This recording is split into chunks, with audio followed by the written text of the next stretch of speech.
to start. So let me welcome everyone to this Agrarian Change webinar.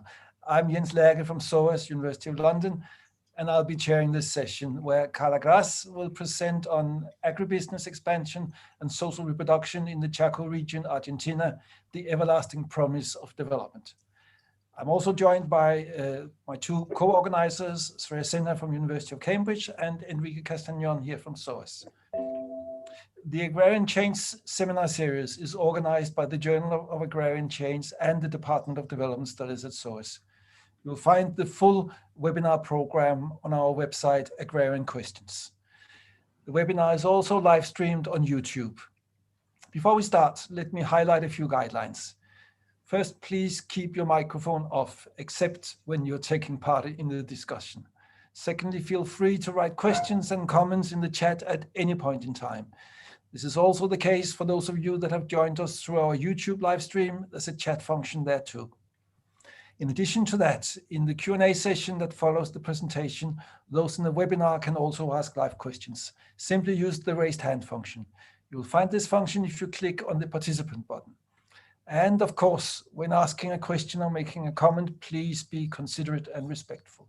Finally, we're going to record both the audio and the video of the session. So if you do not wish to be recorded, simply don't use your audio and video.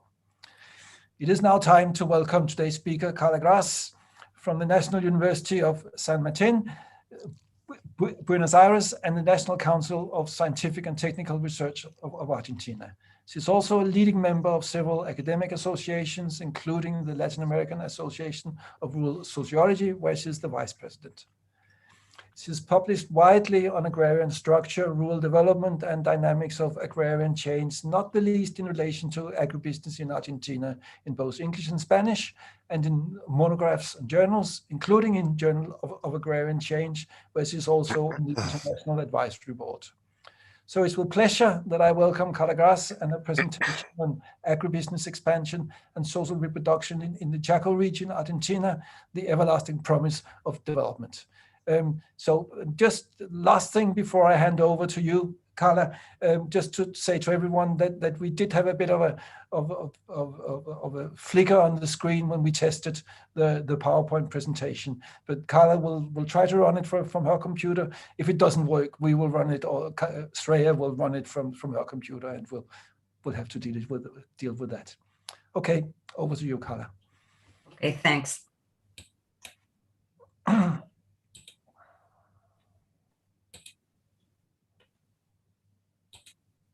Okay.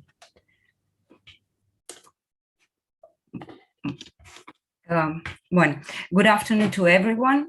I'm very thankful for the invitation to participate in the Agrarian Change webinars, and I hope my English works well enough. Should I do not make myself clear, please let me know. As said by Jens, my presentation draws upon a research funded by the Ministry of Science and Technology of Argentina, in which we analyze the socio-economic, socio-environmental, and development implications of the expansion of the agribusiness model in the Chaco region in Argentina. The Argentina Chaco is a part of the greater South American Chaco, one of the world's major deforestation spots. My presentation focuses on two main topics: how large-scale farmings are managing current economic and ecological constraints affecting expanded capital accumulation, and how changing strategies of capital accumulation affect labor dynamics and social reproduction.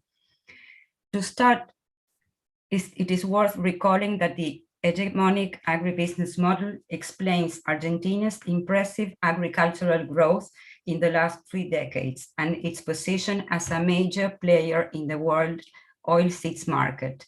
In the case of soybeans, Argentina accounts for 15% of world bean production and 27% of vegetable oils. The country's reliance on agri-food exports is enormous. In 2019, the exports of the soy, wheat, and maize complexes accounted for 40% of exports by value. In 2020, their contribution increased totalizing 47% of exports by value. This position results from major land use changes. Sorry, Carla, I'm afraid I think I have to Okay. stop because it is flickering a bit too much, I think. So we will run it from our screen instead. And so we'll just set that up, and then I think Shreya is setting it up right now.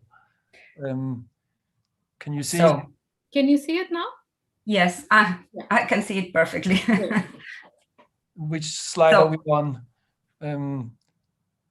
Were we on slide 2 or 3? Okay, so I tell you when to move to the next. Yeah. So maybe we can start with the first one, the next one.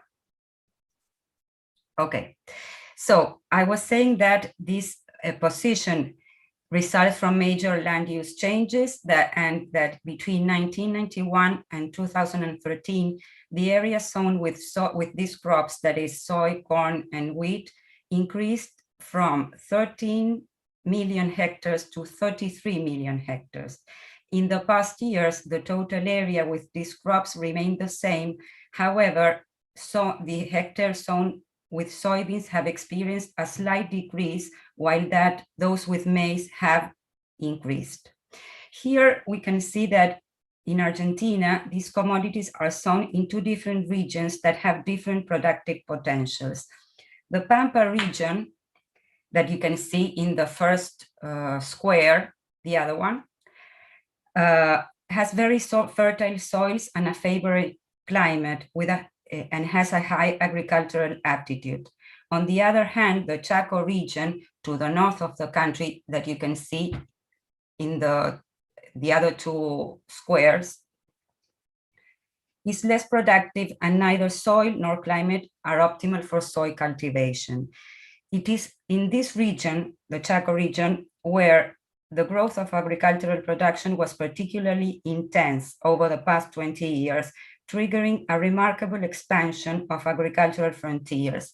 Here you can see how soy goes from the richest areas, agricultural areas in the Pampas regions, to areas that were where livestock was dominant, and then up to the Chaco region, what meant frontier expansion, land use changes, etc.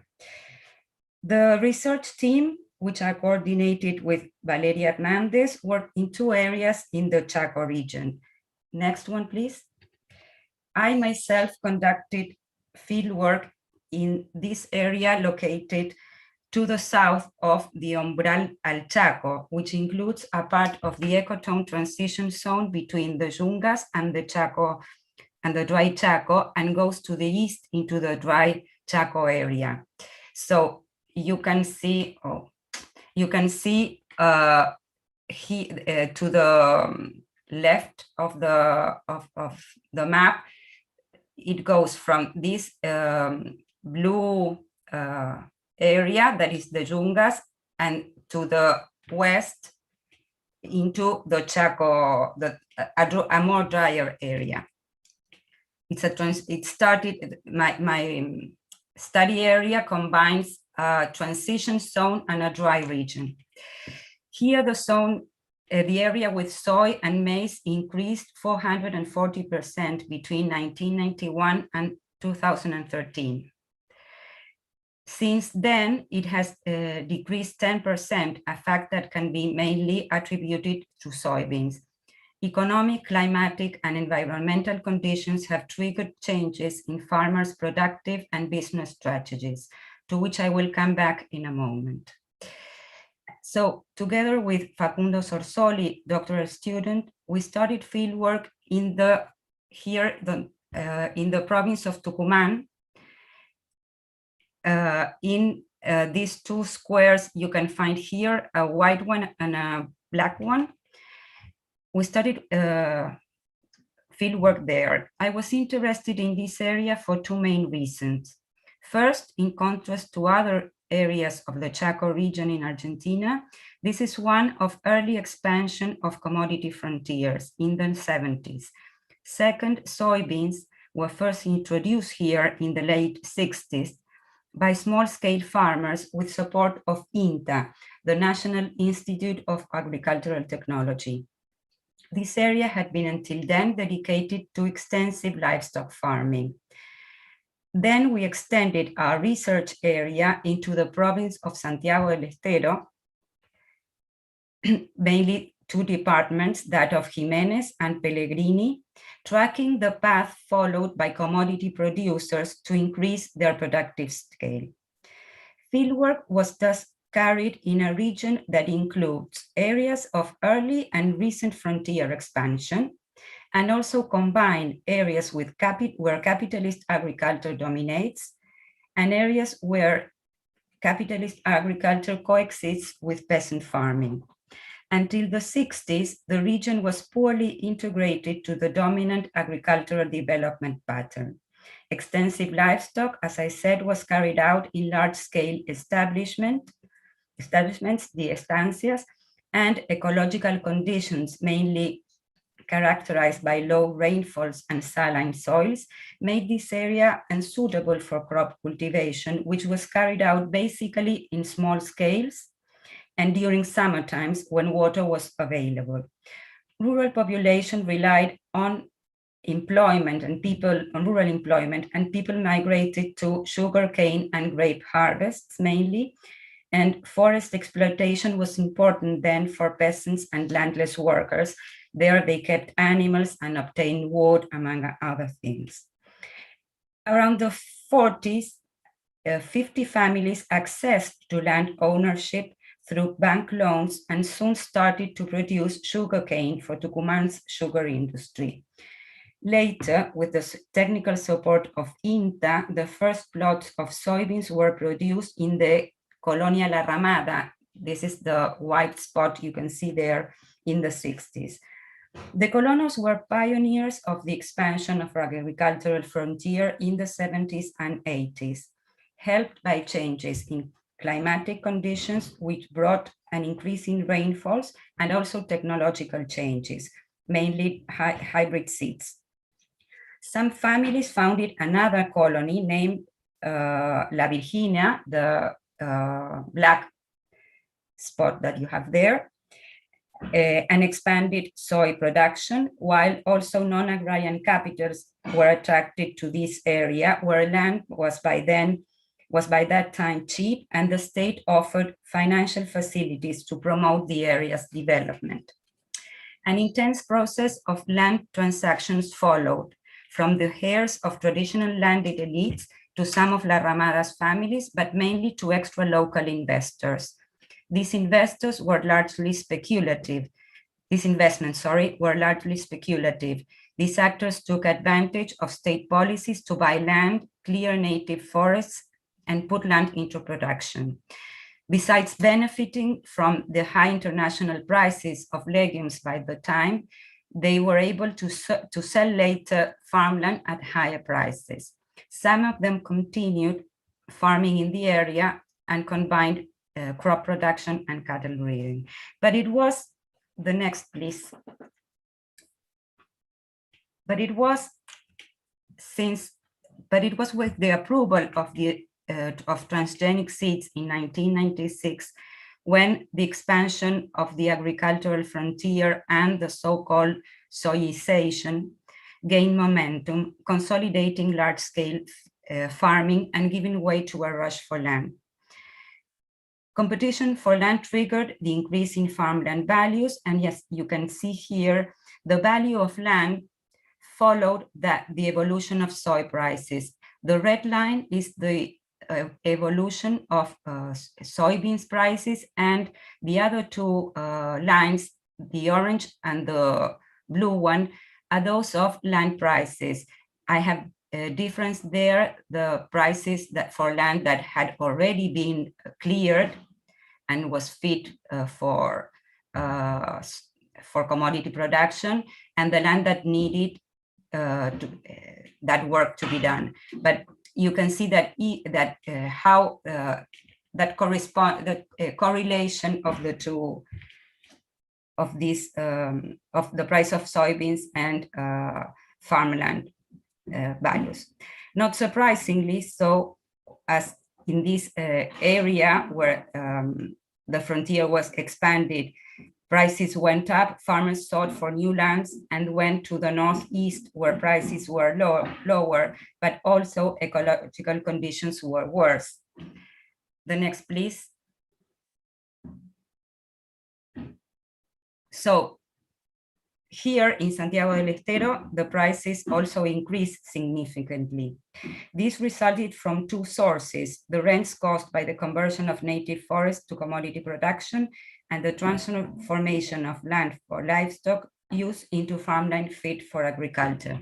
I realize now that the chart is somewhat confusing, but just for you to note, if you look to the orange and the yellow lines, they are how the prices of land, the average price for land for areas that had been that with and without native forests. So we can see that even the land that needed more investments from that point of view, where native forests had to be cleared and land prepared for agriculture, even those prices also moved upwards. So the next, please. Here I have some information regarding access and land control in our study area. Data in this that you see here was collected during fieldwork. We used cadastral. The first thing I have to say that information on land ownership in Argentina is very difficult to gather. So we worked with cadastral maps, which offer information on the location, extension, and owners of properties. And using those maps, we work with local informants to collect information regarding present owners, that is, because present owners may differ from those that were named in the cadasters. On the other hand, we also gathered information regarding who was currently producing in that plot, which could also differ from the owner. We also gathered the third issue we were interested in was whether the extension of the plots as recorded in the cadastre had changed, because landowners could be the same, but they could have sold part of their property. And finally, we're also interested, something that was not available in the cadastres, but we were interested in land use. Some features that I want to share with you from this table. First, if you see the column of the totals, we can see how many plots we gathered information and the area that they cover. We can see that clearly land concentration, because a small number of plots of more than 2,500 hectares, which is around 1.7% of total plots surveyed, concentrated nearly 20% of the area. The other thing that I want to highlight is that if we consider the different forms of access and control of land, we see that 85% of the area is controlled under ownership. The importance of this feature suggests widespread dispossession as a result of the expansion of agribusiness. I must recall that Pellegrini and Jimenez have been historically characterized by what is known as mancomun, the common use of land, as well as by blurring distinctions between legal and illegal access to land. So the importance of land ownership showed in the table suggests a fundamental change associated to agribusiness commodity expansion. Although not for comparison, because data sources are different are not compatible, information from National Agriculture Census also suggests or might be suggesting a similar trend. The 2002 census showed that in all the area of Pellegrini, Jimenez, and Burruchaco, land under ownership accounted for 65% of total agricultural land.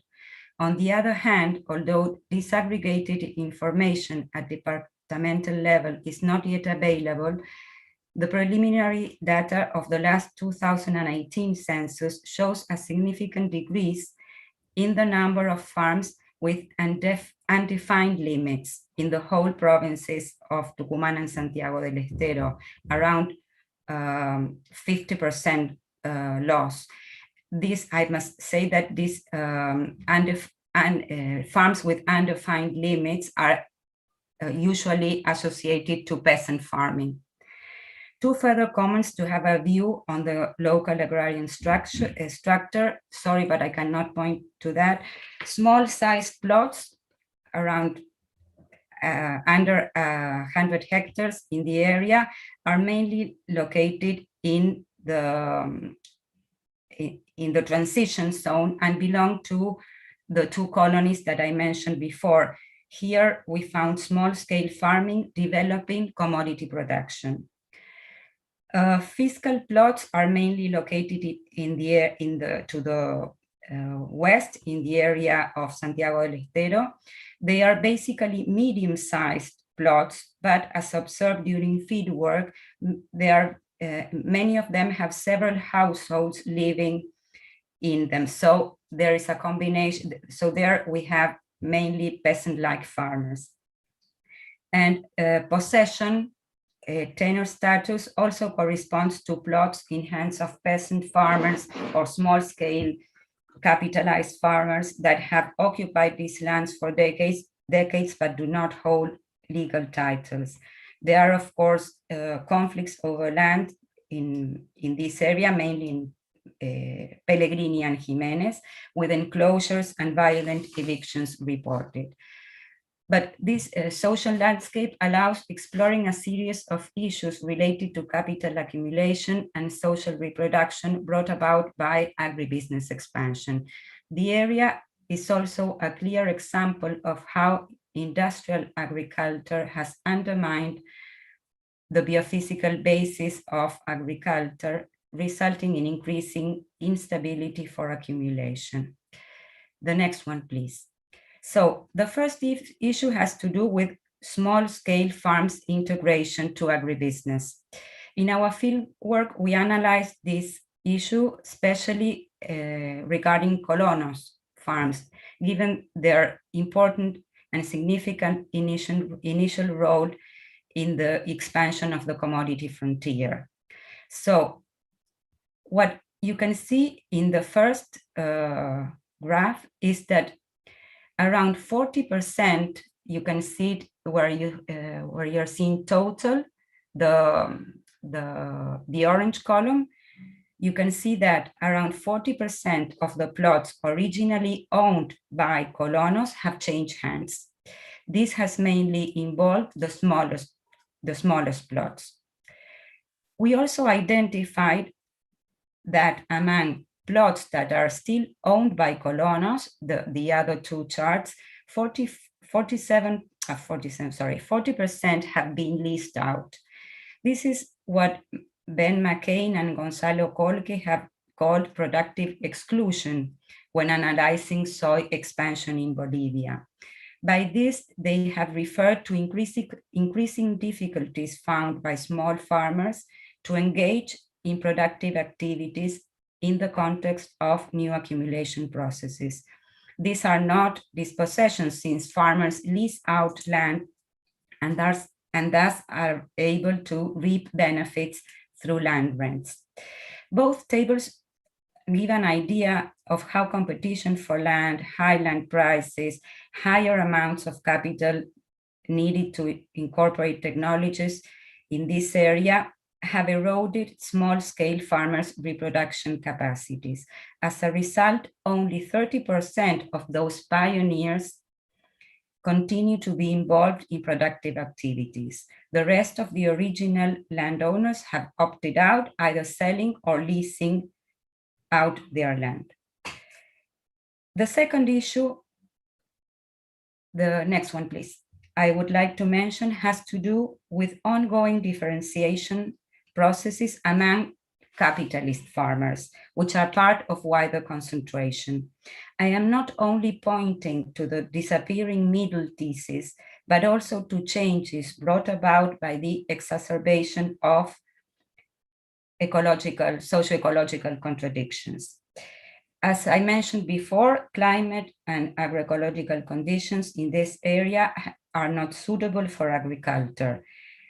But technological innovations, high international prices, and initially low land prices made agriculture possible in this area. These conditions have changed in the last decades. First, because competition for land pushed prices up, and many had to sell or were pushed aside, were excluded. But also since 2009, price volatility in commodity prices closed the previous commodity boom. And in addition, farming costs have risen due to changes in economic policies, the increase of export taxes, and mainly a massive devaluation of the national currency, the peso, and to increasingly unstable productivity levels. Among the problems that we identified, I can mention soil depletion, droughts, the spread, and particularly the spread of pests and herbicide-resistant weeds, which are driving new technological fixes. My point is that these facts have accelerated processes of productive and economic restructuring among medium and large-scale firms. This restructuring seems to be fostering new capital thresholds. Firms are not only faced with the need of larger amounts of capital, but also of developing new arrangements and connections for accessing markets, integrating value-adding activities, or horizontal diversification. I will give some examples to show this restructuring. The first one is a family-owned firm with 18,000 hectares in the area. By the 19th, this firm was producing commodities and also had livestock farming. But a decade later, animals were sold and the company focused only on commodity production. However, since 2010, they have changed their strategy and are slowly switching to the production of specialities such as chickpeas. By the time of our interview, about 3 years ago, the company had 3,500 hectares with chickpeas. They had invested in a processing plant to classify and pack chickpeas for exportation, and they were starting to produce chickpea puree for domestic markets. A second example is that of a family-owned business that, combining land ownership and leased land, has around 12,000 hectares. The company continues to produce commodities, but its main business has now changed to seed multiplication for transnational companies, which they sell locally and export also to Brazil and to Bolivia and Paraguay, sorry. The family capital has also been invested in real estate and logistic developments. A third example, also a large-scale firm, 33,000 hectares, 7,000 approximately are dedicated to soy and maize, and the rest to livestock. By the same since 2015, approximately, they have switched to a greater focus on cattle production, increasing the number of cattle heads and installing one of the biggest feedlots in the region. Grain production is mainly destined to cattle fed. And a fourth one, another large-scale firm of 32,000 hectares, the bulk of which are leased. This company was founded in 2000 in the context of the soy boom, and it's owned by 4 agronomic consultants. They continue sowing soybeans and maize, and they have introduced technological innovations such as precision planting, yield monitoring, and also as they operate a great number of leased land, they are trying to manage agroecological and climatic risks through territorial diversification. This brief account exemplifies how large-scale firms are developing strategies to sustain or expand their accumulation levels. As mentioned, these strategies combine in different ways technological innovations, which can be thought of as new fixes, land use changes, and value-adding activities. These strategies demand higher amounts of capital, which are not available to middle-scale producers or even to all large-scale firms. On the one hand, the adoption of technologies such as precision planting, crop field scanning, variable rate seeding, and so on, demand new and expensive machinery, access to expert knowledge, and heavier costs. These fixes entail technological barriers for a wide range of medium-scale farms, particularly those which produce in leased lands. Large-scale firms have also introduced cover crops to manage the loss of soil fertility. However, not all farmers are capable of sowing crops from which they cannot get immediate profits. Medium-scale farmers are in a worse position to develop this kind of practice. These farmers are strongly caught up in the logic of industrial agriculture. Their subordination to this logic gives them less room for maneuver. On the other hand, crop diversification is not only limited by climate and agroecological conditions, there are also technical issues regarding the production of crops that are relatively new in the area and for which there are no technological packages developed, such as that of soy. Time and capital is needed in order to achieve a proper productive management. In addition, coupling grain with livestock production does not appear to be a possible strategy for medium-scale farmers, since these systems require a certain relationship between volume of grain produced and number of animal heads to be fed. And of course, there are also market issues that make these alternatives feasible mainly for large-scale firms. New commercial and financial connections must be developed. Farmers must acknowledge and manage demands that are very different from those that organize commodity markets. So the changes brought about by agribusiness expansion in this area have not only exacerbated agroecological, socio-ecological problems, but have the solutions that are being developed, to say it to say it plainly, the strategies that are being developed to sustain accumulation are not feasible for small scale or medium scale farmers, and they seem to be fostering further concentration and increasing, this is a point I want to underline, heterogeneity among capitalist firms. A number of medium scale capitalist firms are facing difficulties to sustain previous accumulation levels, and we could ask ourselves if situations of productive exclusion as the ones registered in the case of small scale farmers could be happening here also. Now, what implications do these strategies have on labor dynamics?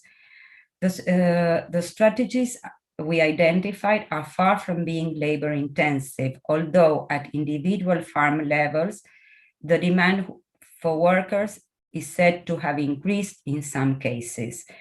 There are specific moments and tasks for which farmers are demanding workers. For example, this is not extended, but this is a case that we observe to remove resistant weeds when agrochemical cocktails are not effective. Also, intensive cattle farming systems are demanding more workers.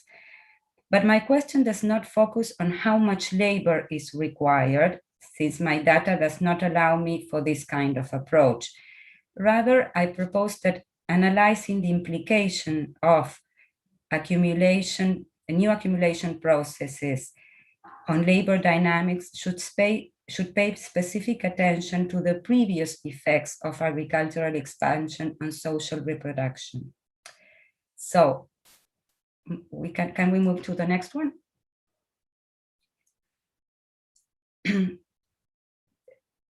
As a way of finishing, let me present some findings of the field work. I must say that I cannot yet fully draw their analytical implications, but I would like to propose that further exploration and analysis on social reproduction issues should consider the temporality of agrarian change dynamics. So, the first situation that I would like to share has to do with the issue of surplus population. Tanya Lee has drawn attention to the paradox that characterizes agribusiness expansion by saying that in these processes of expansion, places and resources are useful, but many times people are not, so that these possessions, says Tanya Lee, is detached from any prospect of labor absorption. And she has also analyzed the role of state policies oriented to population that is surplus or appears to be surplus. In this area, in the Chaco region, as well as in many others, money or cash transfer organized by state programs are widespread. In some villages, this is just an example, as the one you can see in the chart. Households basically depend on these transfers to survive. Employment in state administration areas are also important. These jobs are generally considered low productivity jobs and entail very low wages. These programs are not only important for landless households, but also for peasants that still have access to small plots of lands.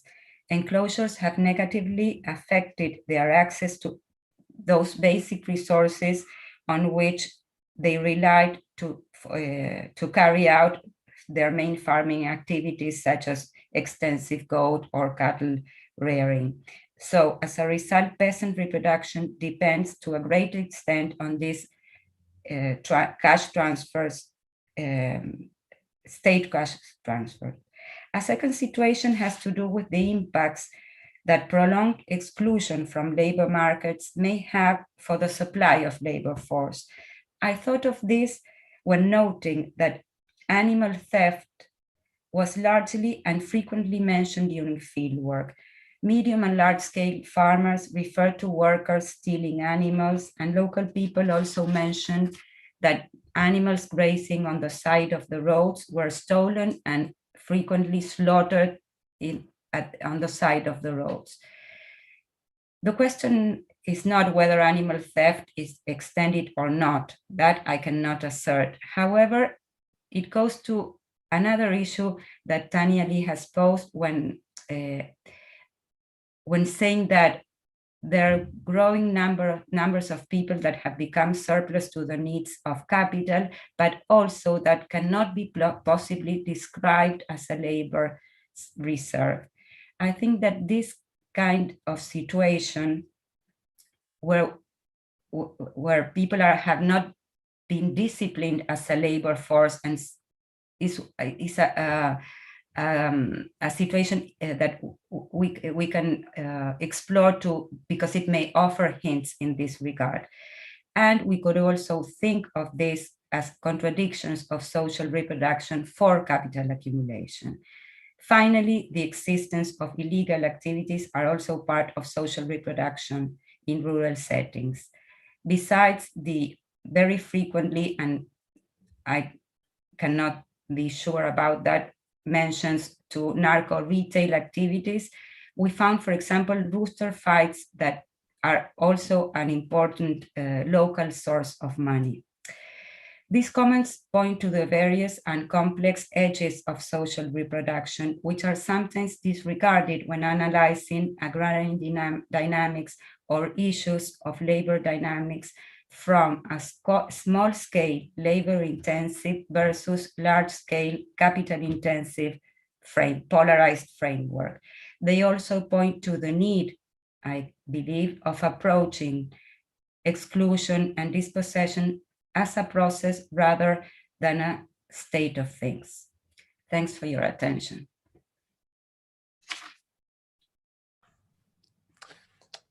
Thank you very much. No, so much to take in, so interesting. And my God, what fantastic agrarian structure we're talking about, coming from someone working in India with plots of 20 acres being seen as big. Here we are talking thousands of hectares.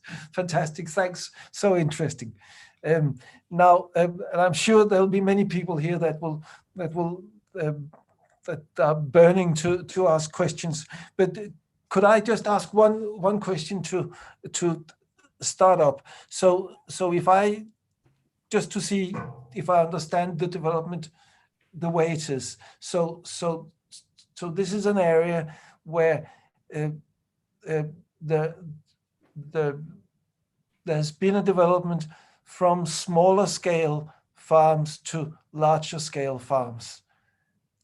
And that is related in the first round to soy, to GM soy, and the second round to various ways of diversifying further away. So when we are talking people becoming surplus population, are we talking about those that used to be small farmers, those households that have lost land and therefore now live off either pensions or various small jobs that they can take on here and there, but that you would argue are surplus population? Is that the situation? And within that, what is so that is how this population is being reproduced with regards to income. And just to understand, that is what you focus on. You do not focus on how they are reproducing themselves, say within the household, the education of children, the survival outside of income. You're focusing on the change in their income and how how that has changed who they are as a social category. Is that how it is? Yeah. Yes, I understand. I have up to now identified that there are elements of surplus population in that can be seen in this area, and this looking at this combination of income sources where state transfers is that, am I making myself clear? Money that the state transfers through different programs, social programs. That is, I see that as an indicator, and that combined with no other labor inclusion or productive inclusion, or situations where those inclusions are very precarious and very seasonal. So that for me is an element that may be speaking of surplus population. Yeah.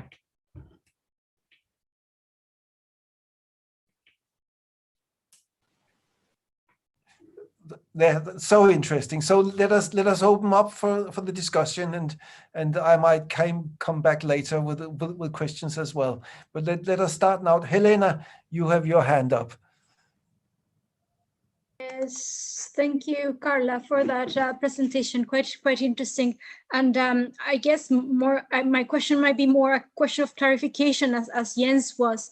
You characterized what was happening to what you call peasants, so small holder owners, or owners of smaller plots that are sort of like being squeezed. And you characterized it as a case of them losing access, or some of the resources that they needed to reproduce themselves being subject to a process of enclosure. And Jens has just spoken about perhaps them their losing of land, some encroaching on their lands. But I wonder if another possible interpretation would be more around a productive squeeze, that people that in a different agrarian regime were able to reproduce themselves on that scale, by virtue of this transformation, profound transformation of production and the logic of accumulation in the region, no longer can produce in the same plots that they used to, reproduce themselves. So might that be a possible explanation?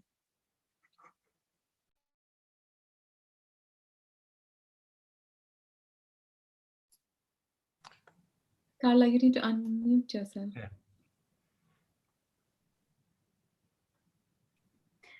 I thought that you had muted me. No, there are two things that I wanted to show.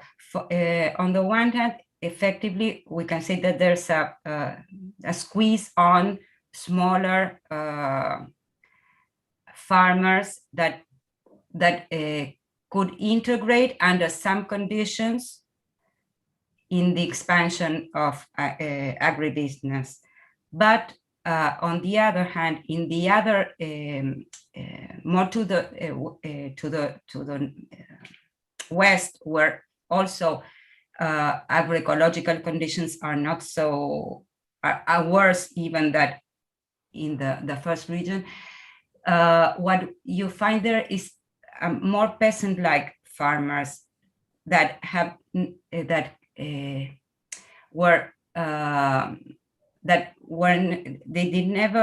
never got to produce soybeans, for example, and they were more landed workers or very small peasants. And here you have the lands where they were working got there was a squeeze on land or a competition for land, and they were dispossessed. But the thing that is interesting, that the area can offer a series of nuanced processes in terms of, we usually emphasize large-scale farming advances, and we find dispossessions. But here we find dispossessions, and we also find small farms that have initially been a significant actor of, they were pioneers in the beginning of that process, but the type of development, of agribusiness development, squeezed productive capacities.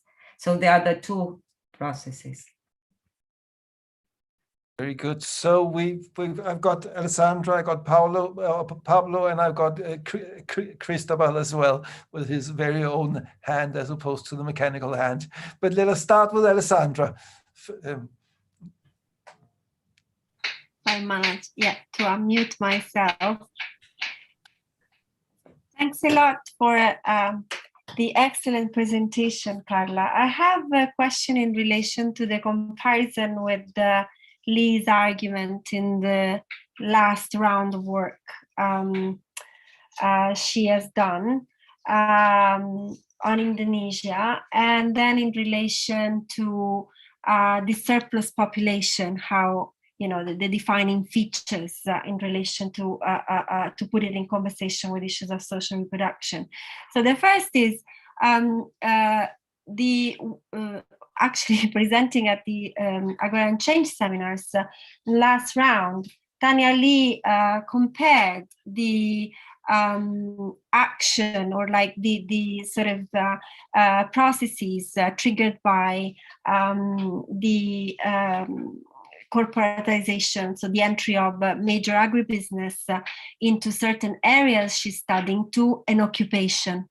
So she characterized the sort of exclusion of certain populations from access to labor or access to productive activities as a form of almost economic apartheid. She was very clear when she came here.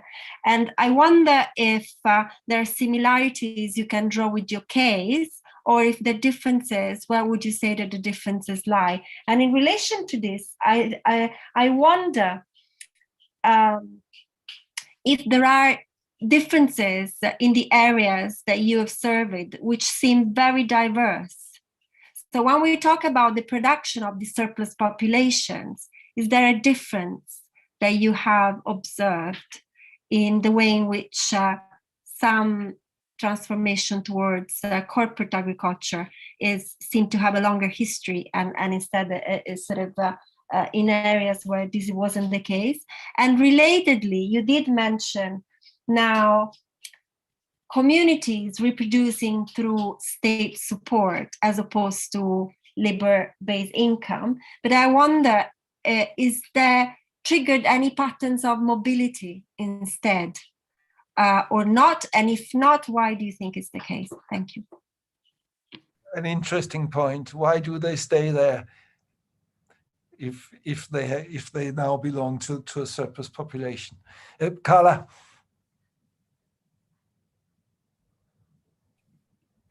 Well, thanks for all your for these questions. I'm not sure that I can have an answer for all of them, but and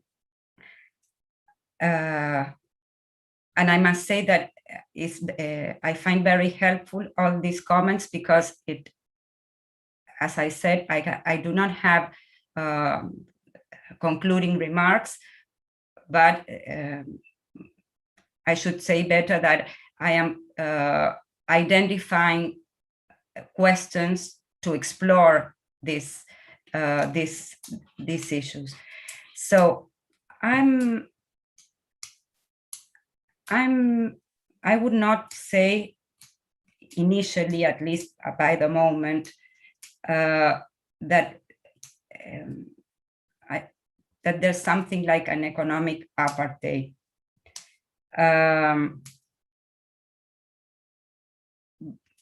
Because I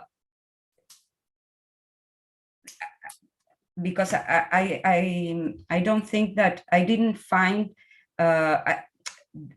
how can I say it? I didn't find any. I found mainly that the firms that agribusiness expansion was not demanding too much labor because of the productive of organized, the way that they are organized to produce. But this, what I wonder is if whenever when they have to turn to labor, for example, when technological cocktails of different agrochemicals do not serve to control, for example, weeds and so on, and they need to turn to workers. If the loss of continuity in labor discipline, market disciplination, and so on, will I don't know how to say it in English, sorry. What I don't know if it's, I'm not sure that this is economic apartheid.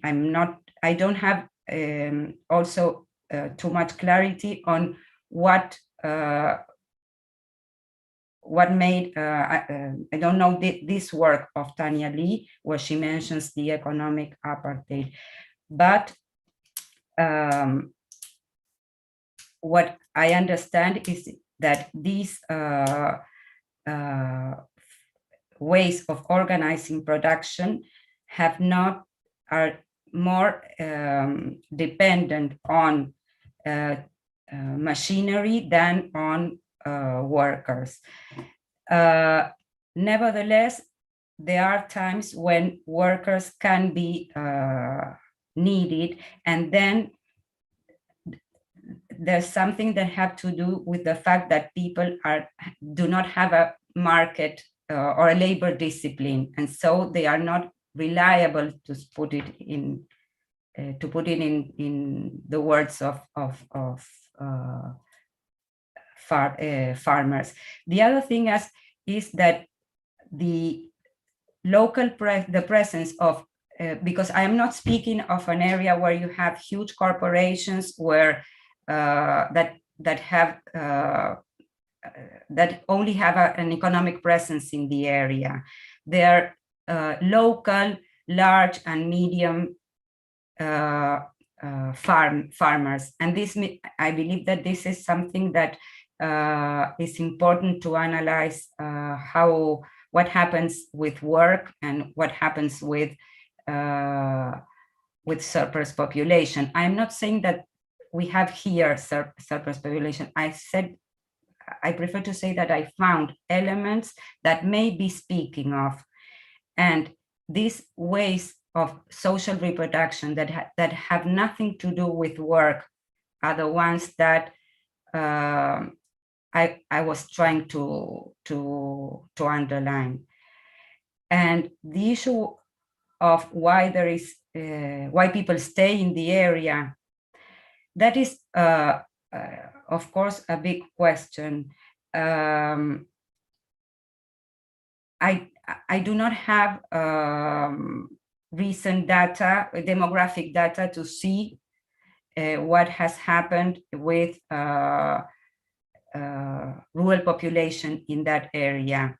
For example, what happens with migrations, if people are leaving definitely or for a period of time in the year to work in other places. I don't know. I don't know also what is happening with deaths, and if there are more people, demographic data. It doesn't seem that there is more mobility than in the past. This is an area in which workers usually went to harvest in other regions and lived in the area mainly between harvest, and the small production was for self-consumption, and they could sell something to markets. So and for example, women also migrated to work as household employees, but I didn't observe changes that would speak of higher mobility. Why people stay? That's a big question I cannot answer. No, but interesting that it seems from what you can see that they do stay, that there hasn't been a major change there. So that's interesting. But let us go on to we have Pablo, and then we have Chris, and then we have Carlos. So Pablo. Yeah, thank you, Carla, for the great presentation. I just want to ask a question that speaks to this work and your previous work. And I've always been intrigued by your work on contractors. I think it's a very interesting part of what you have done earlier, and I recommend everybody to read Carla's article in the Journal of Agrarian Change about that if you are interested in learning more about her work. But I was wondering if in this area where you work now, found this kind of factor that you wrote about earlier, that, let's say, because typically male-oriented occupation, let's say he has, 200 hectares of land, so he's a landowner, and maybe he rents that, so he obtains rent, but he also has machinery and he sells his labor to other, maybe larger farmers as a contractor of machinery, so he also has income. But at the same time, maybe he also hires other people to do some of those works. So he also obtains surplus value from hiring other people behaving as a capitalist.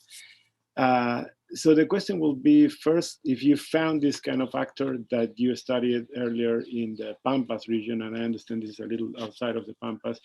And second, how do you make sense of those kind of factors that seem to get income, rent, and surplus value all packed in one? So it's kind of like a worker, a capitalist, and a landowner all at the same time. And how do you make sense that maybe methodologically, or in terms of like the questions you ask, or if you want also, or alternatively, in terms of theory, right, of those kind of factors that seem to wear so many hats at the same time.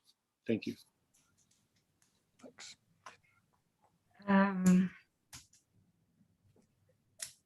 No, I didn't find that same combination that you were speaking of as in this area. I believe that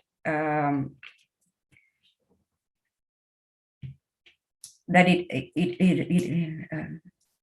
it has to do with something interesting, that is that big contractors that offer people say there that it is difficult to offer machinery services in this area, particularly because they have been, they cannot expand in these activities since mainly large-scale farms are buying the services of contractors that have come from the south, they say, from the Pampa regions, and they are more experienced and they have adequate machinery. But on the other hand, people say that they have been a major vector of resistant weed spreading, because from the south, they brought it from the Pampas. Yeah. Yes. Mm-hmm. So no, the Pampa region, I think that has an exceptionality that is I don't know, has a very different, not only productive conditions, but what I wanted to show here, and the reason for which I was interested in the area, is what can we see when we analyze all these processes in a territory that has so much constraints associated to, of course, socio-ecological conditions, but also to population issues, where land markets are not so dynamic as in the case of the Pampa region. In the Pampa region, the squeeze that we were talking earlier allowed for this productive exclusion, and we have this somewhat awesome figure of the small rentiers, no? People with small plots of land that leased out their lands and lived on those rents. This region there are changes that suggest that there's something that can be thought of as a land market, but also there are other ways of access to land that are not ownership or titles that are not right, and so on. And this, I believe that the idea was to see what happens, what can we see where the landscape is so uneven when compared with the Pampa region. But and of course I haven't regarding the other question, I haven't worked more in this theoretical pathway that you are mentioned, but of course that is something that has always interested me, how to understand those combinations. Because in the case of Argentina, at least where I have worked, polarized views of the social structure do not always help us to understand what is happening. So yes, I should give it a little more theoretical thought to all this. Thanks. Thank you. Thanks. I'm sure there'll be enough time for that as well. But now let us hear what Cristobal would like to put your way. Well, Carla, to start with, knowing your previous work also, I was very pleasantly surprised by this new work because I find it highly original in the sense that most of the research has taken place in the traditional Pampa regions. You know, most of the work has been there and you have written on it. And now you focus on another area which has faced, as you mentioned, all these constraints. And it's very much work in progress. Not much research has been done. And that's the value of your work. And in some ways, it would be extremely interesting at one point that you make a comparison between your previous work, highly capitalized, agro-industrial, completely integrated into the capitalist system, the traditional Pampa regions, and with this new marginal region in which communal land ownership used to be quite common in the past, in Santiago del Estero, example, and so on, dry lands and all these difficult conditions. We, in the Journal of Peasants, Journal of Freudian slip then, the Journal of Agrarian Change, we published recently, a year ago, 2 articles on the Chaco, on Santiago del Estero. One which focused on the same issue, on the peasant area, by Raúl Paz, saying that the peasantry still survives and so on and so forth because of all these communal traditions of land ownership, which they maintain, mainly linked to some small-scale livestock, small animals, and another one which all the contrary, you know, all the history of the big capitalists moving in, dispossessing, and you get social differentiation, so on and so forth. So a very contrasting analysis, but they're focused on 2 different regions within the Santa Fe department or federal state. So that was interesting. And they didn't talk to each other. They were sort of as if the one didn't exist. You know, they didn't combine the analysis in some ways. And that's what, in some ways, your value is. You can combine the traditional analysis of modern Argentine agriculture with this new. And I see in your presentation, I saw 2 phases. You have an historical phase in your analysis, because it's a frontier region, and how this frontier region, you know, is suddenly speculative capital moves in the 60s and 70s. And as a result of that, you begin to see that this dispossession and so on and so forth on the one hand, but you also at the later stage, because of the crisis of the prices of after the boom and so on, soil erosion and so on, the capitalists have to restructure again now. They have to develop new accumulation strategy, as you mentioned, and there they have to adapt again. And you have all these different solutions to it, what you mentioned. And therefore you get not only differentiation among the peasant farmers, which are quite large, of course, in Argentina, 10, 50, 20 hectares, but also now the competition between these medium to large capitalist farms, and some of them are unable to compete with this, or cannot afford to pay for these new technologies and so on and so forth. And they have to sell out, or, you know, this concentration process. So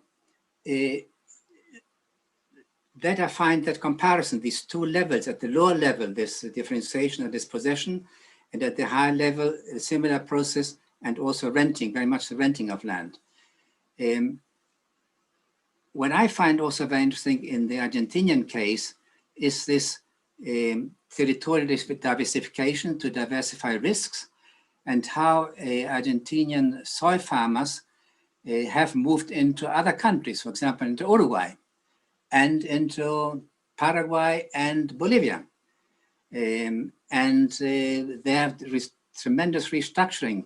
And in the case of Uruguay, for example, they have displaced completely the livestock farmers, capitalist livestock farmers, and these big livestock farmers become rentiers because they couldn't compete, the Uruguayans, with the technological package of the Argentinians, of the capitalists. They were so advanced in their technology and their diversification system, the finance and so on. And they became rentiers. These former capitalist farmers, livestock farmers, become rentiers. They live on rent. And now you get also, in your example, some of the larger ones become renters, but also the small farmers are leasing the land. A large percentage lease the land to these larger farmers. And that's something which Ben Mackay studied very much for the case of Bolivia, where many of the indigenous peasant farmers even become rentiers. And at the same time, they're also wage laborers, because then the owner, which has the capitalist machinery and so on, rents the land, but also employs them as wage laborers. So there is a problem of definition. Are they rentiers? Are they wage laborers? And so on. So we have all these new categories, like Pablo was mentioning already, that we have to find new ways of theorizing about them. But anyway, my main point really is that it would be fascinating if at one point you can make the comparison then between these two, the traditional soy, the grain region, and these new regions where they moved into this more, because of the high price, they had to cut the forests and so on, and had to develop new strategies and so on, and make the comparison in that. And that would be highly original and highly novel. I can only commend you. So it was very much comments rather than a specific question as such. Yes, thank you, Chris. This is the intention that we have in our research group, because we studied what had happened in the Pampa region, and then we are in this stage of our research working in other sites which have not been so much visited by other scholars. And so the idea is to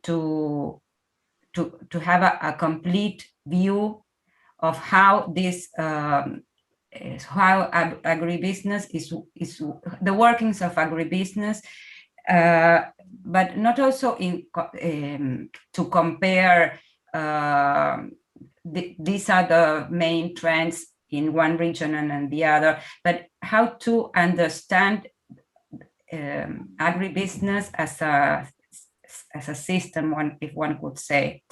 And the other thing is that we found, for example, in the area I am working, it is very common to hear that there are people from the Pampa region or from the margins of the Pampa region that have expanded and excluded or pushed away former farmers. So this, I think that it's very, and the other change that I think that is very interesting to see is what are the territorial implications when the ones that are excluded lived in the region, and all their economic and surviving needs are mobilized local economies when people, and the difference with respect as those families, those farmers that come from abroad, let us say. So yes, that is the intention. Thank you. Great, great. So let us go on to Carlos. Let me just say before that we got Enrique, and then we got Brigitte Imac, which probably is Brigitte O'Loughlin on the message board as well, which we'll take after these two. Carlos. Hi, thank you, Carla, for a great presentation. I've learned a lot, and I'd like to know a little bit more. So I have two very different sets of questions. One is, maybe it takes you a little bit away from what you've been talking about, and it's more about the context. So apologies if it's not something that you've been looking at or you know of, but it's the link with the macroeconomic questions in Argentina.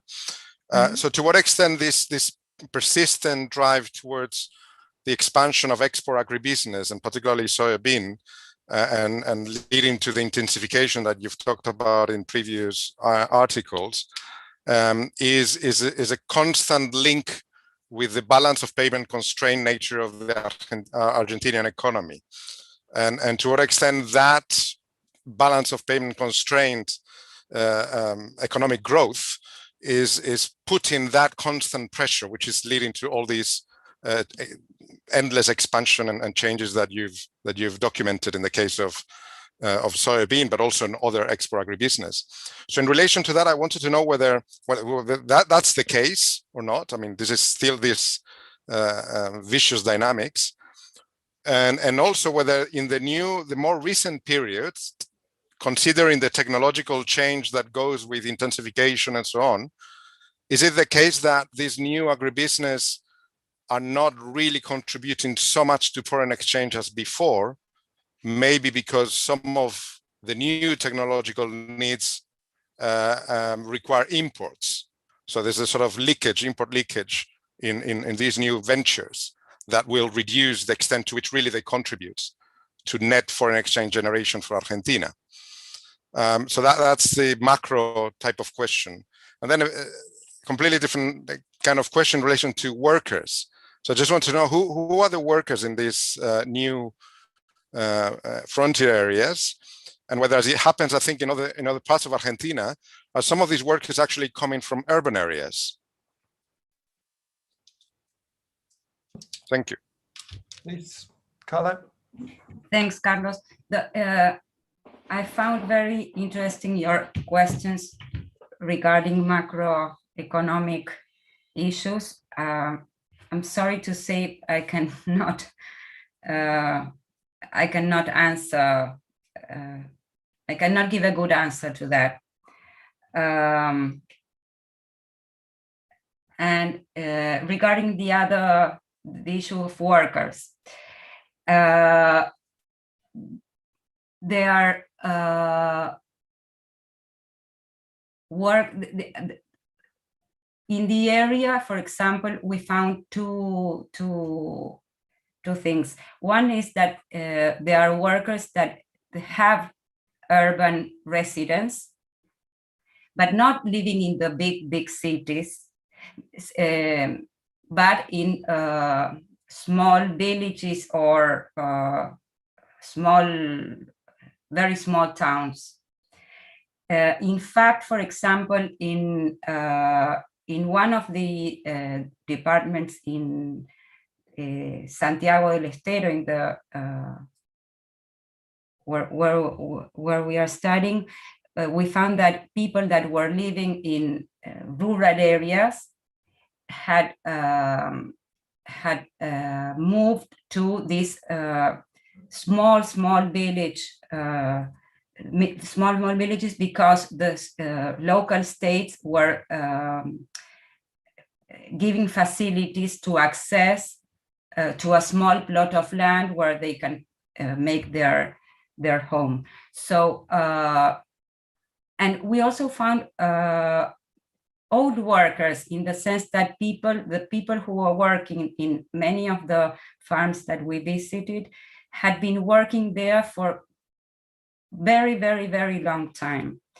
And, but they don't, they usually live in rural settings or these urban areas that have grown in Argentina, what we call intermediate or small villages.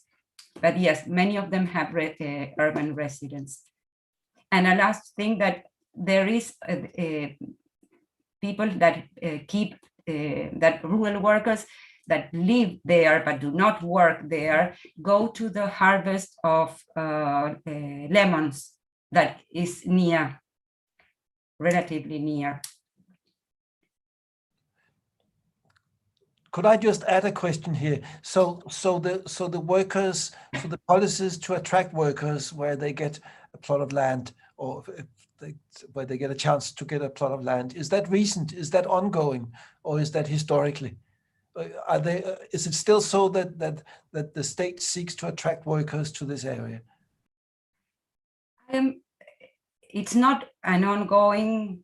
Now it's something that people told us that had happened, but recently, not so long ago. But I'm not sure if one could see that as oriented to attract workers. And that is one of the things that I wanted to point out, that all these, that their reproduction, social reproduction processes that are absolutely detached from work. And that was something I wanted to point out as something that I understand that needs further inquiry. Very interesting. And maybe it's not correct to think of it as surplus population, but there's a question there. Yeah. And we will be looking forward to hearing from you in a couple of years when you have had more time to look into these particular issues. That'll be so interesting. But for now, I'll hand the word to Enrique, who has a question. Yep. Thank you, Jens. Thank you, Carla, for the presentation. It was brilliant, very detailed sort of picture of what is going on there. I work in a sort of similar context in soil expansion, but in Bolivia, in Santa Cruz. And of course, these are contexts of, very intense process of commodification. So you would expect class differentiation, specialization, and the sort of things that you covered. My question, though, is much more to the ideological side of this problematic. Because one thing that sort of puzzles me is that you would expect in this context where commodification is so intense, the sort of counter-movement, the Polanyian counter-movement to emerge, or people to start challenging this agrarian model that is so exclusionary. But in my research in Bolivia, I didn't find evidence that that is the case. People do not challenge that ideologically. They assume the agribusiness ideology is hegemonic throughout the different classes. There are sometimes some workers are sort of very pissed from their situation that is extremely harsh, but I wouldn't say it's still enough to articulate a movement or really a challenge to agribusiness. And I wanted to ask you if you can tell us more about that. I mean, how do small farmers, workers, not see agribusiness as a model? Do they really challenge that, or they take it as the way forward, perhaps of the modernist lure? It's enough to convince people in different classes that this is the model to pursue, even though we know that it's highly exclusionary and has many sort of problems and challenges. So that's one thing. And in relation to this, I'm sorry, but I always wanted to ask this question to an Argentinian scholar, so I'm gonna take my chance here. You know that in Latin America, we obviously have this issue in which governments, whether left-wing governments, you know, like Cristina Kirchner and Fernandez now, or Macri, they, you could say, support agribusiness expansion more broadly, right? There's continuation in that project. That is a fair sort of assessment. Nevertheless, there are differences between those governments when they deal with landed elite in particular. And I know that in Argentina, it's been massive, the conflict with El Campo. And then when Macri got into power, he was, you know, just I think the next day, you know, very suddenly, everything was going to be back to the landed elite. So my question is, how do people on the ground in those rural areas where soybean is expanding, how do they perceive these politics between Peronismo and this sort of right wing with Macri and others? Are those sort of divides also present in the rural areas? Is it the case that perhaps more laboring classes tend to side more with Peronism, whereas the landed elite are sort of much more opposed, or that is not the case? I don't know. I would appreciate if you can comment on that. Thank you. Well, if I could give an answer, a proper answer to what you're asking, Enrique, I would probably be the next Miguel Murmis and Portantiero that who studied on the origins of Peronismo. But one thing I can say is that of course, there are differences between, well, first that, well, one thing that we are, and when I say we, I mean in our research group, and especially the work I'm doing with Valeria Hernandez, one thing that we try to understand is that that you are asking, no? How has this model become hegemonic, no? And we have analyzed that for many years, and now we keep asking, how do the promoters, let us say, of this model integrate critics, how they manage when something that does not totally fit into the picture, what are the answers that they have? And I don't know why, but I can say that the idea that this model can benefit many and not only a few is also present in this area, where people do see innovation, productivity, and so on as major goals for development. And we didn't. The other thing that for which this area was interesting for me was that in comparison with other areas of the Chaco region, where the campesino movements are very are present, for example, areas which Pablo La Peña has studied, this area we didn't find. There are conflicts, of course, but these conflicts are part of the hegemonic play. That is what I can say.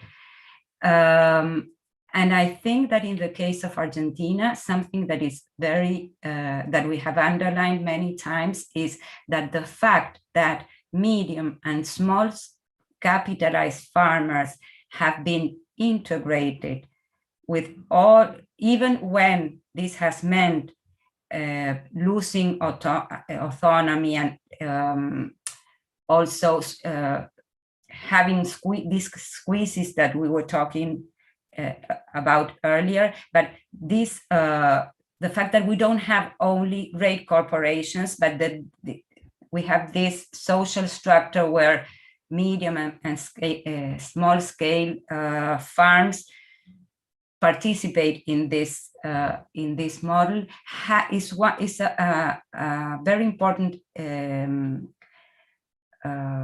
It's very important to understand how this, because the model does not only reproduce on the basis of saying something is good, it has to have some material grounding.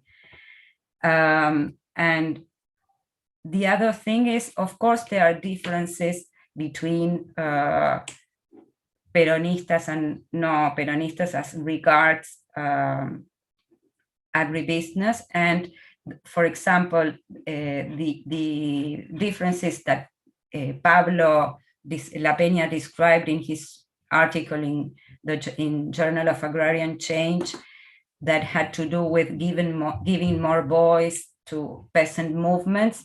For example, nowadays that we have a new Peronist government, there are more differences, for example, when compared with Cristina Kirchner's government, differences that have to do with the organization of peasants and environmental organizations and so on. And for example, we are now discussing a new, there are public discussions on the importance of agroecology and so on, an alternative system. And for example, a law has been passed recently that the areas that have been, that have had fires, incendios, well, people cannot go back to produce until the forests have regenerated and so on. But so there are contestations to this model, clearly. But the thing is that, and maybe I go back to one of the macroeconomic issues that Carlos was bringing in, because the thing is that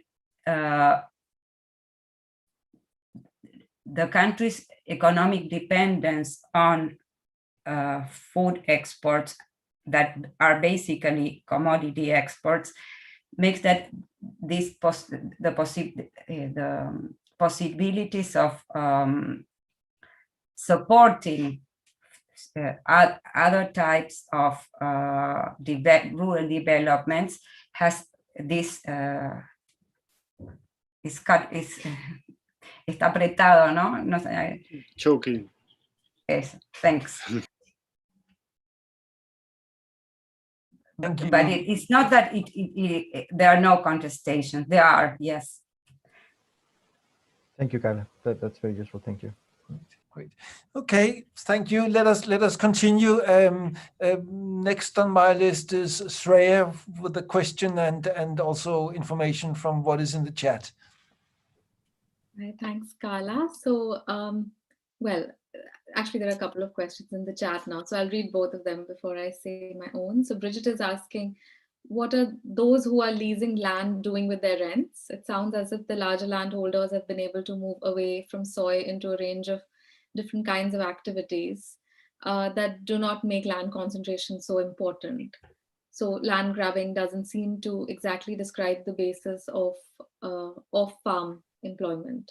So what is happening to small and medium sources of income, and what are their where are their children working? And there's a question from Daniela, which is, have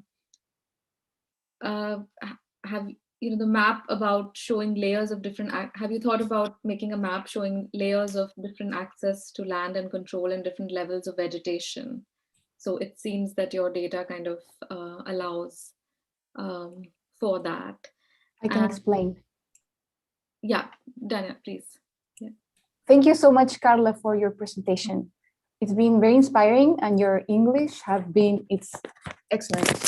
So a lot of questions, but I think the most interesting to me is you talk about land prices in these lands with different vegetation cover.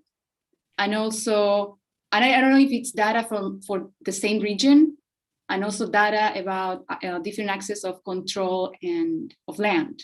So I was, as you were talking, I was thinking about how putting layers together of this data that I think you have can reveal these dynamics that you mentioned about the agroecological conditions and how the biophysical support of the industry is being threatened, and people are being creative and coming up with new, I don't know, new agri-biopolitics in the region.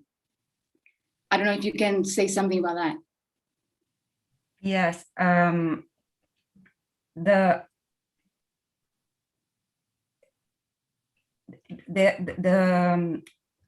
we are working with Facundo Sorsoli, who is the author of the third map that from one of the maps that I showed, and to put all these different layers. The thing is that we have to first work in making, how do you say it in English? In similar units. En consistir fuentes muy diversas. Yeah. There are methodological issues that, because, for example, I didn't mention it, but the information that regarding the land prices, we took it from, it's an estimation. So it was important for me, not because I had the precise information that land was worth, I don't know, $300 to say something, but to show me the evolution. And for example, that information is corresponds to a whole area, that it's not easy to make it compatible to the other levels from which we are gathering information. So that there we have a methodological issue there. But there are two other members of our research team that are working in a very interesting project that they are trying to put together at, how do you say, departmental, I don't know how to say it in levels, consisting information from very different sources, and one including agricultural census, population census, and land use changes information. But it's not easy. There are so many differences in the quality and scope of information. Yeah, thank you so much. Yeah, access to data seems to be one of the main challenges. Yeah. Yes.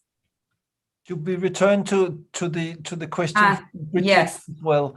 Yes. The listing of Sorry.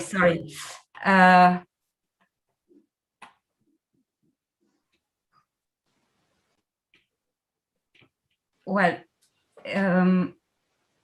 what is happening to small and medium sources of income? I'm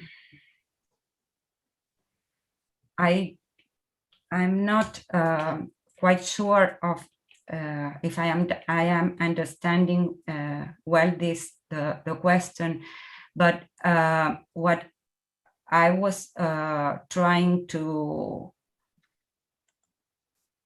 well, I didn't mention this, the squeeze over small and medium sized farmers has meant that many members of the families are having other incomes. That was what we called pluriactivity. But it is important to say that many of them are educated people and have other incomes that are not low wages, or sometimes they are professionals. For example, we have an important number of interviews that are people that farmers that we could put among medium scale with all the problems of that category, and that also work, and that they are agronomic technicians, and they work for other large scale farms. But that's not something new in I should yes, that's not something new, but it's probably more important than in the past. And we haven't, as regards children work, we haven't focused on child labor. Okay, I think we are getting closer to the end. We're supposed to finish around 7, but let us, I think Shreya had a question as well, and Helena, you had your hand up at a certain point. So why don't we just squeeze those 2 questions in, and then a last reply from Carla. Thanks, Jens. My question was actually, it's again just a clarification. So you describe these 2 sites that you've done the research in, and of course you tell us why they're different. I think one is dry land, one is probably transitional, maybe, is that what you called it? But I was just wondering if, so even though they're in the same region, since you've kind of characterized them a bit differently, if the kind of impact on new accumulation strategies and, impact on the social reproduction was different in these 2 different regions. So just that. And should we just take Helena as well, and then over to you, Carla, for a last comment? Yeah, mine was very brief, and just because Enrique proposed this as an Ask an Argentinian Scholar Day. So my question is a bit more general. So we know that soya, agrarian capital in soya has great ascendancy over the Argentinian political settlement. And I wonder if it's the role of agrarian soya people from the Pampas is very different from the role of agrarian capital in soya in El Chaco. Like their power and like the political economy of, Well,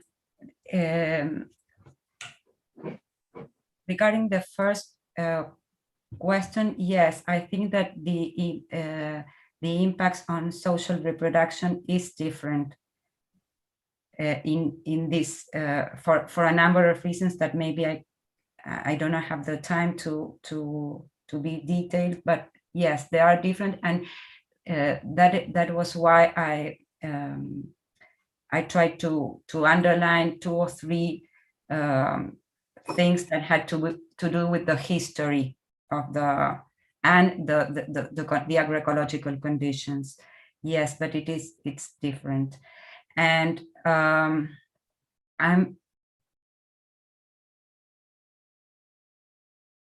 I am not sure. I don't think that we can. My idea of speaking about a precise region that has certain particularities that make it interesting to explore some questions does not mean that I consider it that it is something apart from the Pampa region. No, the thing is, and but also, so I don't think that there's that we can point to differences that in between these 2 places. But yes, I understand that in some of these regions where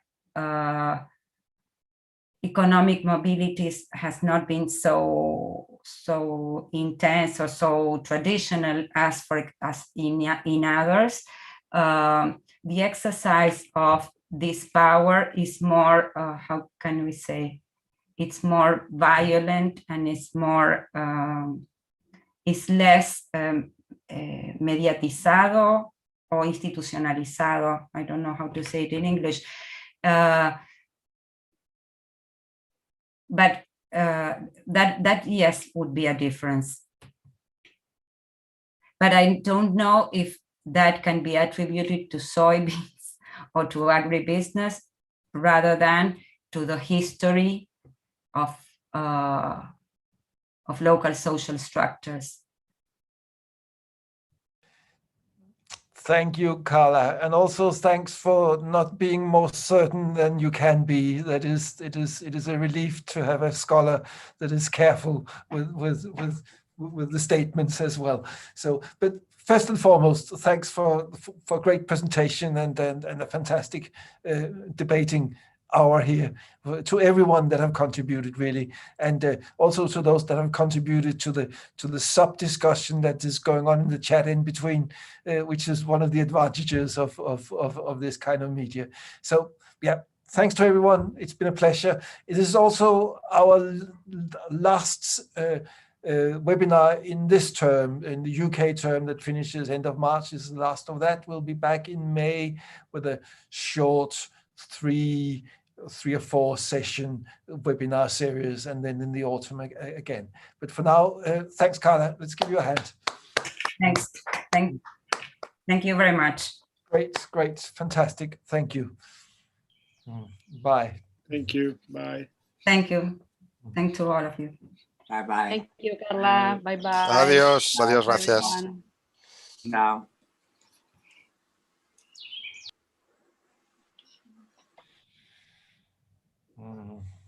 Great. Yeah.